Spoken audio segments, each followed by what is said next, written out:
வாங்க இன்னைக்கு நம்ம முழு பச்சை பருப்பில் தோசை எப்படி செய்கிறதுன்னு பார்க்கலாம். சுலபமான முறையில் நாம் செய்யலாம். அதுக்கு நான் இந்த முழு பச்சை பருப்பை ஒரு 2 மணி நேரம் ஊற வச்சு எடுத்திருக்கேன். நீங்கள் இது நான் காலையில் செய்கிறதா இருந்தால் நைட்டே ஊற போட்டுக்கோங்க. ஈவினிங் செய்கிறதா இருந்தால் நீங்கள் காலையில் ஊற போட்டுக்கோங்க. இது அப்படியே இதை நீங்கள் போடும்போதே கூட கொஞ்சம் போட்டுக்கிட்டால் நம்ம இதை சுண்டலாகவும் பாதி செஞ்சு சாப்பிடலாம். இது ரொம்ப உடம்புக்கு ரொம்ப நல்லது. இங்கன்னா இந்த முழு பச்சை பருப்பை நான் ஊற வச்சு எடுத்துட்டேன். இதை நாம் வாங்க அரைக்கலாம். முழு பச்சை பருப்பில் நாம் என்ன சேர்க்கலான்னா, ஒரு துண்டு இஞ்சி சேர்த்துக்கோங்க, ஒரு அரை ஸ்பூன் ஜீரகம், காரத்துக்கு ஏற்ற மாதிரி நீங்கள் பச்சை மிளகாய் சேர்த்துக்கோங்க. அதுக்கு பிறகு தேவையான அளவு உப்பு, பெருங்காயம் இது சேர்த்துந்தால ப்ரோட்டீன் இருக்குது, ஃபைபர் இருக்குது, அப்புறம் கார்போஹைட்ரேட்ஸ், ஃபேட்ஸ் ரொம்ப கம்மியாக இருக்குது. இது லோ கிளைசமிக் இண்டெக்ஸ். இது சுகர் இருக்கிறவங்களும் சாப்பிட்லாம். இது ஹார்ட் ஹெல்த்து எல்லாத்துக்குமே ரொம்ப நல்லது. உடல் எடை குறையும். இது வெறும் தோசையை குழந்தைங்களுக்கு செஞ்சு கொடுக்குறதுக்கு பதில் இந்த மாதிரி செஞ்சு கொடுத்தீங்கன்னா, விருப்பம் இருக்கவங்க தேங்காய் போட்டு கூட தோசை சுடலாம். இல்லைன்னா வெறும்னே நாம் தோசை செஞ்சு சாப்பிட்லாம். வாங்க பார்க்கலாம். இப்போ நான் இதில் சேர்த்துக்கிறேன். இதை நாம் இப்போது அரைச்சி கொண்டு வந்துடலாம். இப்போ பாருங்கள், அரைச்சி கொண்டு வந்துட்டேன். இப்போ நான் இதில் 1 கப் தோசை மாவு சேர்த்துக்கிறேன். சேர்த்து நல்லா கலக்கிக்கோங்க. அதுக்கு பிறகு கொஞ்சம் தேவையான அளவு உப்பு சேர்த்துக்கோங்க, கொஞ்சம் பெருங்காய பொடி சேர்த்துக்கோங்க.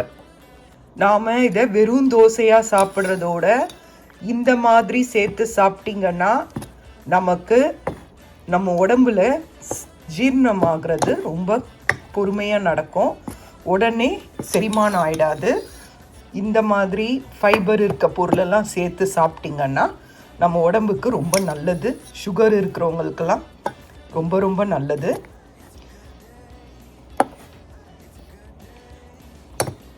வாங்க, இது தோசை பதத்துக்கு கரைச்சி எடுத்துக்கோங்க.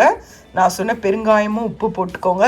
தேவையில்லாத கேலரிஸ் சேரதெல்லாம் தவிர்த்துக்கோங்க. வெங்காயம், அதுக்கப்புறம் இதில் தாளித்து போட்டு கூட சுடலாம். ஆனால் அதெல்லாம் நமக்கு தேவையில்லை, அது எக்ஸ்ட்ரா கேலரிஸ் தான். அதனால் நீங்கள் இந்த மாதிரி கலந்து வச்சுக்கோங்க. வாங்க பார்க்கலாம். பாருங்கள், மாவை நல்லா கலந்து வச்சாச்சு.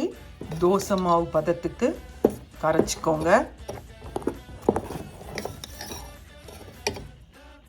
வாங்க இப்போ நாம் பேனில் தோசை வாக்கலாம். இங்கே பேன் ஹீட் ஆனதும் அதில் தோசையை நான் வாத்துட்டேன். இப்போ உங்களுக்கு இது பிளெயினாகவும் செய்யலாம், இல்லை இதுக்கு மேலே வெங்காயத்தை தூவி உங்கள் வீட்டில் ஏதாவது பொடி வகைகள் இருந்தால், கொள்ளு பொடியோ எந்த பருப்பு பொடியோ எது இருந்தாலும் இது மேலே அப்படியே தூவிட்டு நல்லா சூடாக கொடுத்தீங்கன்னா சூப்பராக இருக்கும். நான் இப்போ இது மேலே வெங்காயமும் முருங்கைக்கீரை பொடியையும் தூவ போகிறேன். வாங்க பார்க்கலாம். பாருங்கள், இதில் நல்லா 4 பக்கமும் நல்லா வெங்காயத்தை தூவி விடுங்க. அதுக்கு பிறகு பொடியை நாம் தூவ போகிறோம். பாருங்கள், வெங்காயத்தை தூவி நல்லா சமன்படுத்தியாச்சு. இப்போ நாம் முருங்கைக்கீரை பொடியை தூவலாம். அங்கே முருங்கைக்கீரை பொடி நாம் இப்போ இந்த பொடியை நாம் அந்த வெங்காயத்துக்கு மேலே தூவ போகிறோம்.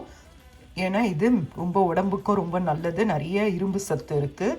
நீங்கள் இந்த மாதிரி முருங்கீரை பசங்க சாப்பிட்லனாலும் இந்த மாதிரி பொடி பண்ணி வச்சுக்கிட்டிங்கன்னா இந்த மாதிரி தோசையிலையோ இல்லை இட்லியோ பெரட்டி கொடுக்கலாம். வாங்க பார்க்கலாம். பொடி தூவியாச்சு. இப்போ நாம் இதை சுற்றி எண்ணெய் விட்டுடலாம். இது கொஞ்சம் நேரம் ஆகுங்க. நல்லா செவக்க எடுங்க, அப்போ தான் சூப்பராக இருக்கும். இதை திருப்பி போடணுன்னு அவசியம் இல்லை, அடியில் நல்லா செவந்தாலே போதும். அதனால் இதை நல்லா செவக்க விட்ட பிறகு எடுங்க, சூப்பராக இருக்கும். உங்களுக்கு நான் காட்டுறேன். இப்போ நாம் இதை எடுக்கலாம். பாருங்கள், எவ்வளோ நல்லா வருது பாருங்கள், நல்லா முருகலாக வருது பாருங்கள். இது அப்படியே பசங்களுக்கு கொடுத்தீங்கன்னா அருமையாக சாப்பிடுவாங்க.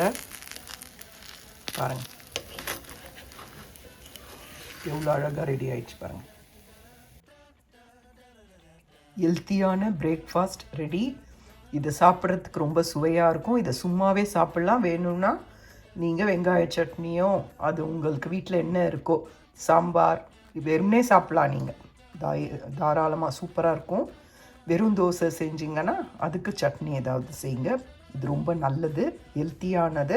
அதே சமயம் கொஞ்சம் நேரம் எடுக்கும் செரிமானம் ஆகிறதுக்கு. அப்போது நம்ம சுகர் லெவலும் ஏறாது, ஹெல்த்தியாகவும் இருக்கும்.